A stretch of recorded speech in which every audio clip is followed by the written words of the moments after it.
la palabra a Teresa Herrera, también profesora nuestra en la Universidad CLAE, socióloga, investigadora, y muy comprometida y especializada en temas de género y en temas del feminismo en general. Adelante, Teresa. Bueno, buenos días a todos y todas. La verdad que muy lindo hablar desde acá, desde mi casa. Desde mi casa CLAE, un CLAE, ¿no? Desde mi casa, que además estoy hablando desde Piriápolis, pero... y bueno, y agradecer en primer lugar al pseudo jubilado Andrés Lalane, que no terminó de jubilarse, que ya estaba armando cosas nuevas como esto. Que realmente nos enriquece mucho y, bueno, y nos desafía, ¿no?, a seguir pensando mucha cosa. Para mí, el hablar hoy ha sido un desafío, porque si bien mi trabajo es la violencia hacia las mujeres y la violencia de género, hablarlo dentro del marco de una guerra, bueno, no es exactamente lo mismo, así que traté de estudiar, aprender y de ver mucha cosa durante este periodo para poder estar a la altura de las circunstancias y de los compañeros y compañeras de panel, que la verdad que desafiante los niveles. En primer lugar quiero decir que, bueno, Pepe hablaba de lo nuevo y de lo ancestral. Yo voy a comenzar por lo ancestral. Cuando yo empecé a estudiar en facultad, en mi primer grado académico, si uno no estudiaba a Claude Lévi-Strauss, no existía.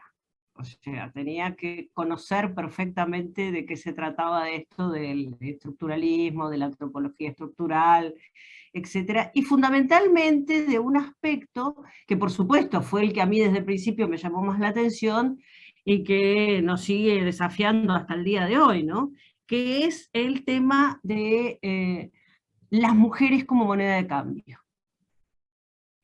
Claude Lévi-Strauss, en sus trabajos sobre cómo se producen las relaciones entre las distintas tribus que él estudió, notó una regularidad, que era que las mujeres siempre actuaban bajo el manto del tabú del incesto, por lo tanto la necesidad de intercambiar personas. Por supuesto no se les ocurría, como dicen críticas posteriores a él, críticas posteriores a él, no, críticas posteriores a su análisis, ¿no?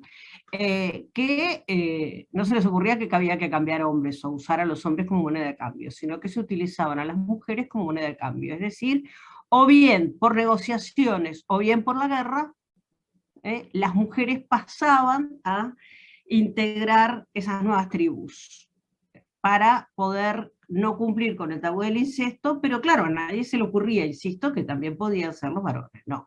Esto es porque ancestralmente, contrariamente a lo que a veces leemos en algunos análisis, a mi juicio no muy acertados, el tema del patriarcado es lo más ancestral que podemos registrar en la historia. Hasta el punto de que aún en el día de hoy, ahora después me voy a referir en lo que está ocurriendo hoy en día, pero en todas nuestras culturas, tanto la occidental como la oriental, en las orientales, el patriarcado es un denominador común, pero no solo es un denominador común en lo que es hoy en día el mundo occidental y lo que conocemos como el mundo occidental, sino que en el mundo oriental este intercambio, este uso del cuerpo de las mujeres como moneda de cambio, se sigue dando todos los días, y todos los días lo leemos en las noticias y nos horrorizamos. La pregunta, y una de las primeras preguntas que yo quisiera dejar planteadas acá, es si eso que nos horroriza como moneda de cambio en lo oriental, ¿qué diferencia tiene con la trata de personas en el mundo occidental, del cual las principales víctimas son las mujeres, las niñas y las adolescentes? Entonces, yo quiero decir que como uno tiene la obligación de hablar, de decir desde dónde habla, por supuesto que yo voy a hablar desde una perspectiva de género, como herramienta de análisis de este proceso de la guerra de Ucrania. y del tema que me tocó, obviamente, que es hablar de cuál es el lugar de las mujeres y de los niños, niñas y adolescentes en esta guerra, ¿no? Por lo tanto, voy a hablar no solo desde una perspectiva de género, sino también una perspectiva de generaciones. Y por supuesto voy a hablar de la violencia basada en género. Violencia que, contrariamente a lo que muchas veces de los mitos urbanos, alguien por ahí, ahora Pepe Riera habló de la ideología de género y aclaró que no eran sus términos, pero muchas veces cuando se habla de lo que se supone que es la ideología de género, ideología es todo lo contrario a lo que puede ser una herramienta analítica como es la perspectiva de género. No me voy a detener en eso porque no es el tema de hoy, pero sí voy a decir que esto que yo decía antes, de ese patriarcado tan ancestral que hacía el propio Aristóteles, cuando decía que las mujeres no teníamos alma, cuando decía que en realidad el que insuflaba el espíritu en las mujeres era cuando la embarazaba de un varón, porque si era de una mujer era como una reproducción meramente biológica. Recién en el Concilio de Trento se dignaron a decir que teníamos alma, ¿no? O sea que en realidad, si tendremos matrizado ancestralmente esta concepción de que el cuerpo de las mujeres es simplemente un cuerpo. Y la ONU lo reconoce en el 2006 cuando habla de lo que es la violencia basada en género, ¿tá? En una declaración histórica, cuando dice que en realidad está basada en un sistema de jerarquías impuesto por la cultura patriarcal. Y dicen que la violencia basada en género lo que hace es mantener la subordinación de un género masculino hegemónico. Y esa violencia, por supuesto, permea todas las estructuras de nuestra sociedad. Y en el tema de hoy, yo por supuesto voy a hacer mucho énfasis en cómo permea y cómo hace que los resultados o las consecuencias de la guerra sean bien diferentes para varones que para mujeres, niños, niñas y adolescentes.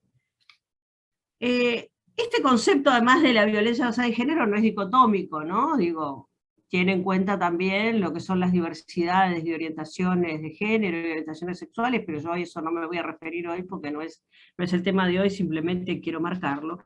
Y quiero decir que esa concepción aristotélica de el hombre como dueño, se traduce también y viene desgranándose históricamente en la concepción también de Aristóteles de que el hombre era dueño de la vida y de la muerte de su mujer, de sus esclavos y de sus hijos. Entonces, ¿qué pasa? ¿Por qué juntamos o por qué siempre conceptualizamos violencia basada en género y generaciones? Porque en definitiva la génesis es la misma. Es un patriarcado donde niños, niñas y adolescentes ocupan también un lugar distinto, más bajo en la jerarquía social. ¿Por qué? Porque hay una supremacía también del poder adulto para cuidar, para controlar, para someter, para no darle lugar como persona, íntegra al niño, por supuesto, persona que está en una etapa distinta de desarrollo, persona que necesita así determinado tipo de protecciones. Pero la violencia como estrategia para sostener la distribución del poder en las relaciones sociales impacta directamente a las mujeres, a los niños, a las niñas y a los adolescentes. Es en ese marco que yo voy a analizar lo que ocurre con esta violación a los derechos humanos, que significa la situación de las mujeres, niños, niñas y adolescentes en la guerra de Ucrania. En el año 2000, el Consejo de Seguridad de Naciones Unidas aprobó la resolución 1325, que es sobre las mujeres, la paz y la seguridad, que ha tenido ya un largo recorrido, 22 años, implica incluso que hay organismos específicos de Naciones Unidas que se dedican a esto, que tratan de trabajar y de evitar determinadas situaciones, como las situaciones que se dan, como muy bien señalaba Rila, no solo en Ucrania, ¿no? En las guerras ocultas, las guerras que no miramos, las guerras que están ocurriendo en África, las guerras que están ocurriendo en otros lugares, y las agresiones directas hacia mujeres, como por ejemplo lo de Boko Haram con el secuestro masivo de gurisas en un colegio, y podría seguir con muchos ejemplos a lo largo del mundo, todos ellos lamentables sin duda. Esa resolución dice que la guerra, justamente, la 1325, afecta de manera diferente a las mujeres y defiende la necesidad justamente de tomar decisiones respecto a la prevención y al cuidado más específico de las consecuencias de esto sobre las mujeres en las guerras. Bueno, ¿por qué? Porque miremos solo estos datos. Después de 100 días de la guerra en Ucrania, 5,2 millones de niños y niñas necesitan asistencia humanitaria. La población ucraniana es de 44 millones y hay 12 millones que están en este momento en situación de refugio, en situación de migrante. Estos son datos de ACNUR, ¿verdad?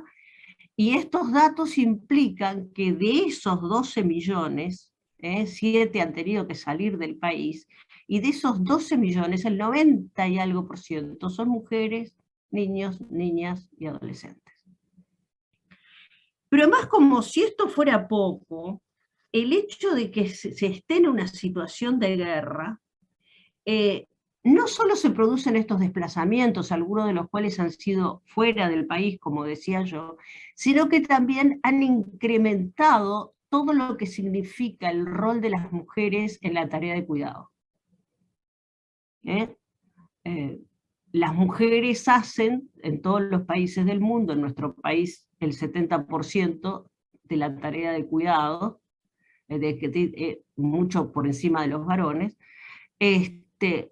pero en todas partes del mundo las mujeres son las responsables de una u otra manera del cuidado de la prole, de la casa, ¿no? Digo, no me voy a aburrir ahora con eso, porque hay cálculos incluso estadísticos del valor que esto implica dentro del Producto Bruto de los países, ¿no? Algunos intentos que se han hecho que no han tenido mucho éxito, salvo en el caso de Islandia, digo, de hacer huelgas de mujeres, han demostrado claramente cuál es el rol, digo, qué pasa en un país si las mujeres decidimos que no hacemos más nada, ¿no? Pero volviendo al tema de la guerra de Ucrania, yo quería decir que a un mes de la guerra de Ucrania ya se había producido el desplazamiento de 4,3 millones de niños y niñas, lo cual representaba más de la mitad de la población infantil del país. Y esos niños y niñas, por supuesto, estaban acompañados por mujeres, porque los varones están haciendo la guerra. Y en el caso de la guerra de Ucrania, no hay tanta participación de las mujeres en la guerra, como en otros países actualmente sí ha pasado, incluso hasta en conflictos que tienen que ver con América Latina, como por ejemplo la guerrilla en Colombia, etcétera, donde la participación de las mujeres ha sido diferente, incluso formando parte de esa propia guerra. Pero lo que sí tienen como denominador común cualquiera de las guerras de las cuales estemos hablando, es que las desigualdades de género se incrementan durante los conflictos.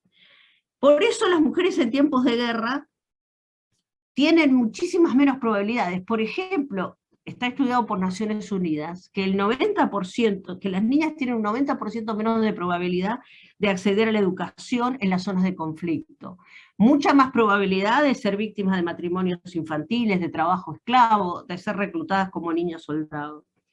Y las mujeres en tiempos de guerra, que además de convertirse en desplazadas y refugiadas, por supuesto, ellas y las niñas corren riesgos gravísimos, y a veces no riesgos, sino que realmente ocurren, de una de las caras más terribles de todo esto, que es la violencia sexual. Nos horrorizamos de las violaciones en manada, ha ocurrido acá en Uruguay, ocurre en Argentina, en el norte argentino tienen un origen ancestral, yo ahora me voy a poner a investigar esos temas justamente, los varones salen a chinear, y salir a chinear es que salen a buscar alguna chinita para violarla en manada. Y eso, por supuesto, queda absolutamente impune. En las guerras, todos y todas sabemos que las mujeres son el botín, ¿no? La violación es una táctica de terror utilizada como estrategia y como forma de tortura. Y ni hablar de las consecuencias físicas y mentales que quedan luego de estas agresiones. Pensemos en estos 4.3 millones de niños y sus madres desplazados, muchos de los cuales ya estamos viendo, a pesar de que, como decía Rila muy claramente, en la época de la guerra es poco lo que se sabe realmente de lo que está ocurriendo, pero muchos de los cuales previamente, si estaban en territorios ocupados, han sufrido la violencia y la agresión sexual. Entonces, yo diría que una de las cosas que me parece que nos tienen que hacer reflexionar como humanidad, y en este foro donde estamos tratando de entender estas circunstancias, es tratar de ver cómo las consecuencias de la guerra no son iguales para todos y todas, cómo las consecuencias de la guerra son mucho más fuertes para aquellos sectores más vulnerables de la sociedad, aquellos sectores cuyos derechos ya habitualmente son vulnerados, pero que durante esta etapa tienen aún mucha más agudización. Entonces, yo creo que esa resolución de Naciones Unidas para las mujeres, la paz y la seguridad debería implementarse de una forma mucho más eficiente, ¿no? Todos sabemos que los organismos de Naciones Unidas tienen graves falencias. UNICEF está trabajando mucho, y supongo algo de eso nos contará Álvaro Arroyo ahora en su grabación, en el tema del cuidado de estos niños, pero en la dimensión de este desplazamiento, en lo brutal de tener que irse de sus casas, en sentir los bombardeos, en haber visto violaciones, en haber sido víctima de violaciones, las consecuencias de todo este enfrentamiento seguramente le va a costar a Ucrania poder superarla mucho tiempo, y mucha necesidad de protección, de ayuda, de colaboración, de trabajo en el lugar. Y lo dejo por acá. Muchas gracias, Teresa.